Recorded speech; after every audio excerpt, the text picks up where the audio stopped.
Salut, c'est Clément. Aujourd'hui, je lance un nouveau format sur ma chaîne YouTube. Ils sont dans les coulisses de l'info où ils ont transformé le métier. Je vais essayer de vous présenter les journalistes de la nouvelle génération. Et on va commencer avec Amar Tawalit.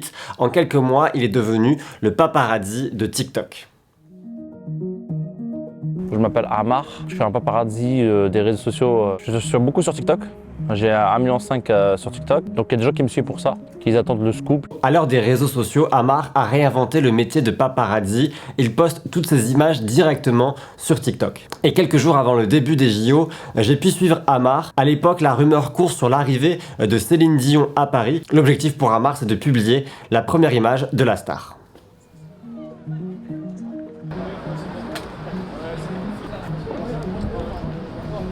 Oh Céline! Oh Céline! Céline! Par ici. C'est mort, elle viendra pas par là, elle viendra pas par là. Vas-y, viens, coucou.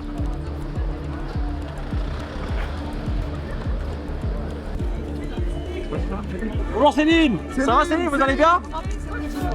Merci beaucoup! Content de vous voir à Paris Céline encore! Content de vous voir à Paris! Céline, content de vous voir à Paris! Céline! Allez! Très bien ça! C'est très bien, il y a des belles photos, il y a des belles vidéos. Non, au début j'étais placé en mode en face, mais puisque souvent on sait pas par où elle va, elle puisqu'elle est sympa, elle dit je vais aller voir là-bas les fans. Ouais. Je dit peut-être j'attends là, peut-être elle revient, mais finalement j'ai vu qu'il y avait beaucoup de monde, donc j'étais mal placé au début et du coup après je me suis mis là et du coup à la fin j'ai eu des belles vidéos sur la je te montre, tu vois. Non, je sais pas encore. Heureusement que je suis mis là, hein. J'ai posté tout le monde. Et là après à la fin, le coco, tu vois. T'en mets ton TikTok avant des photos? Ouais. Pourquoi? Parce que mes réseaux sociaux, moi je gagne beaucoup d'argent avec les réseaux sociaux, donc j'ai beaucoup d'abonnés aussi qui me suivent. Et là je suis obligé d'envoyer rapidement, puisqu'il y a, regardez, vous voyez, il y a 10 000 personnes, et donc c'est important d'envoyer rapidement. Et après je vais m'occuper des photos, des vidéos que j'ai fait. Donc C'est plus intéressant les TikTok que les photos? pour moi oui. Mais pour certaines personnes, d'autres personnes non, mais pour moi oui, Franchement oui. Le parcours de Amar est atypique. Il n'a pas de diplôme, il a commencé sa carrière comme animateur dans un centre de loisirs. Mais alors que les Gilets jaunes débarquent à Paris, Amar décide de prendre son téléphone et de se rendre sur le terrain. Il lance alors son premier live. De la rentrée 2018, il y avait les gilets jaunes.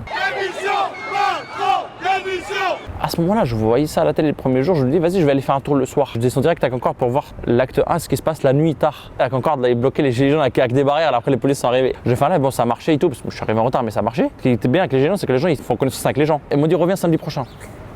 Moi je dis ok, je vais revenir. Je me lève, je vois que c'est déjà le bordel. Je dis vas-y, il faut que je vais tout de suite. Et j'arrive, je vois que c'était catastrophe à 10h du matin, du coup je commence à faire des lives. Premier live, j'avais pas de batterie externe, donc je faisais un live, ça marchait, après je coupe. Pendant un truc, je charge dans un truc et je reviens. Je fais un live et ça coupe et je reviens. À ce moment-là, j'ai fait des vidéos sur Twitter, j'ai posté, etc. Et en fait, c'est là que, avec le temps, le Loopsider, ils ont dit ah, on aime bien ce que tu fais, ils m'ont appelé et tout. Ils m'ont dit vas-y, envoie-nous ton CV. Sauf que mon CV, ce qui est marqué dans mon CV, c'est incroyable, c'est animateur, pas de diplôme de journaliste, pas de diplôme de caméraman, ni technicien, ni rien. Je leur envoie ce CV. Ils m'ont répondu par le mail, on va bosser ensemble. Là, j'étais content, je dis ah ouais. Pendant plusieurs mois, Amar collabore avec le média Loopsider. Mais un jour, au nouveau coup du destin, il tombe par hasard sur un groupe de fans qui attend une star devant un palace parisien. Et un jour, on se balade à Place Vendôme, c'était il y a 2 ans, et on voit des gens qui attendent devant l'hôtel Ritz. Et à ce moment-là, moi, j'avais un compte TikTok. J'ai dit vas-y, viens, on va faire un live et tout, ça peut être intéressant. J'ai lancé ça là comme ça. Et le live, il est monté à 18 000 personnes en direct. Et du coup, je suis resté comme ça toute la journée. Et du coup, à la fin, j'ai gagné 5 000 abonnés. Et du coup, au début, je faisais que les défilés et je rentrais chez moi. Jusqu'à, je sais pas comment c'est arrivé, après la Fashion Week, je me rappelle très bien. Je voyais des paparazzis ce qu'ils faisaient. C'est-à-dire que je voyais des paparazzis qui avaient leur moto. Je me dis, mais ah ouais, ils font ça. Et à force de croiser des stars et leur entourage, il obtient de plus en plus d'informations et donc des images exclusives.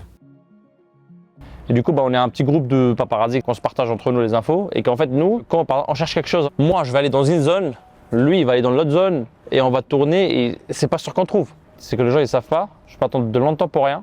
Des heures et des heures. Et finalement, je me fatigue pour rien. Et finalement, je rate le truc, j'ai rien eu. Et du coup, je suis dégoûté.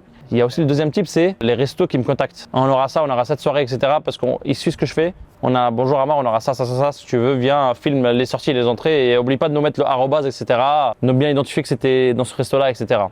Par exemple, ça m'a déjà arrivé qu'il y a une soirée de joueurs de NBA, il y a pas longtemps, et du coup ils m'ont dit prépare-toi, ça va arriver en masse. Du coup j'arrive, ils sont tous arrivés devant moi, je fais les vidéos, etc., etc. Tout le monde est content. L'un des plus gros scoops de Amar, c'est lorsque le rappeur Travis Scott se fait interpeller par la police à Paris. Pendant plusieurs jours, il suit le rappeur de près sans se douter qu'il va filmer une image qui va faire le tour du monde. J'avais des infos qu'il devrait faire un resto et Bercy, ça je les avais. Donc il sort à 13h, il va au shopping, je voulais faire 2-3 vidéos. Après on me dit qu'il arrive à Bercy, donc je pars à Bercy faire la sortie. Et à la sortie il marche et tout. Et on m'a donné l'info qu'il est rentré à l'hôtel et il rentre. Le garde du corps le tape, le garde du corps il sort, il se casse, la police arrive. Tout ça c'est même pas en 10 minutes. À ce moment-là ça va très vite, donc en fait j'ai pas eu le temps de réfléchir. Je passe derrière, j'ai pensé juste à bien filmer la scène. Et donc la police arrive rapidement, en même pas 10 minutes. Il rentre dedans. On se dit, on le voit pas. D'un coup, on le voit, ils sont en train de se faire malmêler par la police et tout. Il se fait attraper parce que j'étais des trucs et tout dans l'hôtel. Il a tapé même un mec de l'hôtel. Du coup, moi, je fais cette vidéo-là où il était comme ça. Et après, il sort sur le côté. Ça, c'est des trucs comme ça que je te choisis pas. C'était un des plus gros scoops que j'ai fait. Carrément, moi, j'étais choqué qu'il se fait interpeller. Après, c'est pas la première fois que j'ai vu qu'il était à Miami. Il s'est fait interpeller. Mais c'est filmé par les caméras de police. C'est pas filmé par la caméra de paparazzi. Et oui, c'est ça, c'est un truc que j'attendais pas, quoi. J'avais cette conscience que ça va faire le tour du monde, oui. Mais je suis plus concentré, j'ai une habitude de dire faut faire l'image, faut voir ce qu'on fait, faut calmer, il faut pas être excité pour rien. Cette fois, Amar décide de vendre sa séquence à TMZ, c'est l'un des plus gros média people au monde. Nous à ce moment-là, sur ça, on n'a pas mis sur les réseaux, on voulait juste la vendre en fait, et ce qu'on a fait, on était plus contents que ça que mettre sur les réseaux sociaux, parce que quand tu as une vidéo comme ça et quand tu la sors sur les réseaux, ils vont la prendre et il y en a peut-être ils vont faire plus de vues que toi. Donc, on l'a vendu directement à un média et fans d'histoire, quoi, tu vois. Souvent l'argent que j'ai fait beaucoup sur TikTok, c'est des vidéos normales. C'est marrant de dire ça. Ça peut être une vidéo la personne marche à pied et que finalement ça a fait beaucoup de vues et minutes, du coup ça fait beaucoup d'argent. Mais sinon ouais, le scoop sur Travis Scott, c'était un des plus gros scoops. Mais l'essentiel de ses revenus, Amar les tire de TikTok grâce à un programme de monétisation. Au début, quand le programme a commencé, je gagnais vraiment, on va dire, 300-400 euros sur le mois, mais pas tout le temps, parce que je me rappelle, il n'y avait pas trop d'actualité à part la Fashion Week. Et moi, je commençais à ce moment-là, donc je me suis dit, ok, sympa et tout, etc. En fait, aujourd'hui, du coup, j'arrive à poster plus de vidéos et j'arrive à avoir plus d'infos, et du coup, j'arrive à en gagner plus que ce que je gagnais avant. C'est vraiment mon salaire à plein temps, je vis vraiment grâce à mes vidéos, etc.